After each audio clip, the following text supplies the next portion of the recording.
Hey everyone, welcome to another episode of the Fantasy Football Fallout. It's where I watch every single play of every single game of every single week, trying to find you the fantasy football stars that you need to win that championship.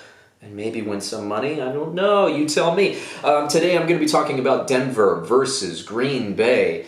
Game that really wasn't much of a game. I gotta say, let me just start with Green Bay. It's really weird to see a quarterback, an obvious Hall of Fame quarterback in his prime, which Aaron Rodgers still is, suddenly transform into, I'm not going to call him a game manager, but this is very obviously a run-first offense. You could argue, I guess, that John Elway had a similar path to a Super Bowl at the end of his career with Terrell Davis running the ball, but nobody really thought that was Terrell Davis's team. Nobody really think this is Aaron Jones or Jamal Williams' team. It's just weird to see. I mean, we're 3 weeks into this thing, and let me just look. So Aaron Rodgers, 29 attempts, 17 completions, 235 yards. Let's credit Denver's defense. I've been talking them up for a while, and they played Green Bay pretty well, I thought. And outside of one of those trademark Aaron Rodgers draws you off sides and then take the deep shot, and it worked to Valdez-Scantling. Outside of that, they bottled him up pretty good. I'm looking at Davante Adams, 4 catches for 56 yards, no touchdowns. That's 2 out of 3 games that Davante Adams has not had a great game. You look at Valdez-Scantling, 6 catches, 99 yards, and a touchdown. That's 2 out of 3 games where Valdez-Scantling had a pretty nice game. Again, it was aided by that one lone long touchdown reception. On that offsides penalty, that free shot that Aaron Rodgers, is so well known for. But is this a trend? I don't know. I mean, let's take a look at another couple of weeks. But if you have Davante Adams, you might want to start think about and opening yourself up to trading him from somebody else. You have basically everybody and their mother who the Kansas City signs. They're pretty good. Maybe you could trade Davante Adams and just kind of park Tyreek Hill on your bench and see if maybe that's worth the investment now. It might be time to sell on him. If I owned him, I wouldn't sell yet, but I'd be looking over the next week or so. Maybe I'd be getting out on that. So just keep an eye out, because I know a lot of you drafted him pretty early. This is, by the way, why I always try to take consistent running back over star receiver, especially when there's an offensive scheme change. There is some question about that. Now, running backs. Aaron Jones, I think he went out. I know he has a shoulder injury. I believe he went out and came back in. I can't recall. I apologize. He was out-touched by Jamal Williams, so I'm assuming that is the case. Aaron Jones, 2 touchdowns, but only 19 yards on 10 carries. Again, credit Denver's defense there. Jamal Williams had a better stat line. I'm not really worried about it, but the big note here is if you have Aaron Jones, he has an injury designation for this week already, for week 4. You might want to look at Jamal Williams in daily fantasy. He could be a nice value play. If you have Aaron Jones, you might want to handcuff Williams for the next week or so until Jones gets a little bit better, is more healthy, and he might be scratched this week. You never know. I tend to think he'll play, but you never know how these injuries are going to shake out, so make sure you pay attention to the inactives report as it comes in. Let's see. I mentioned Valdez-Scantling. The tight end, Jimmy Graham, 1 target, no catches. He hasn't been great this season. Let's be real about this.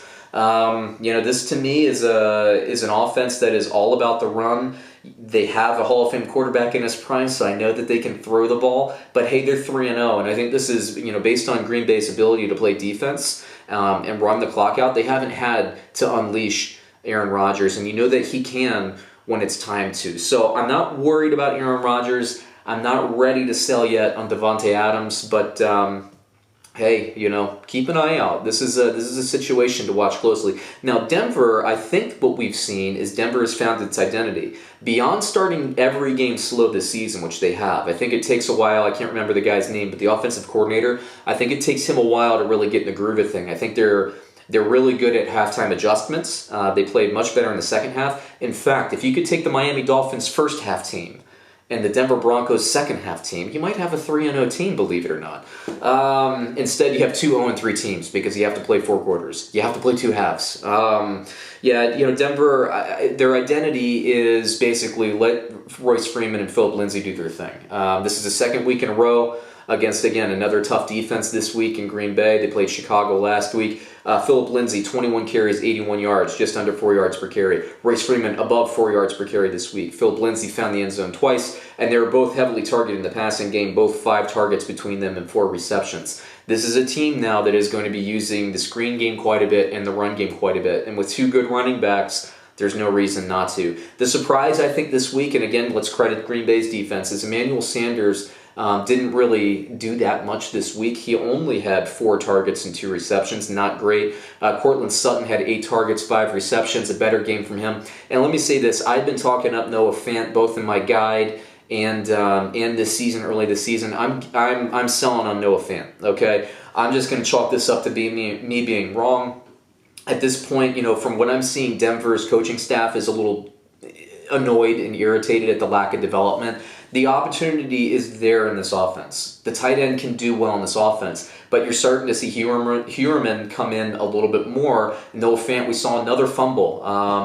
We've seen some bad holding penalties called back in place. He's not playing that well, right? He's not a Hawkinson. Hawkinson in Detroit's doing fantastic, I think. Darren Waller, I know he's not a rookie, but he's effectively a first-year starter. He's doing a lot better. Noah Fant, I'm disappointed. I think Denver is as well. Look, it's only 3 games into his career.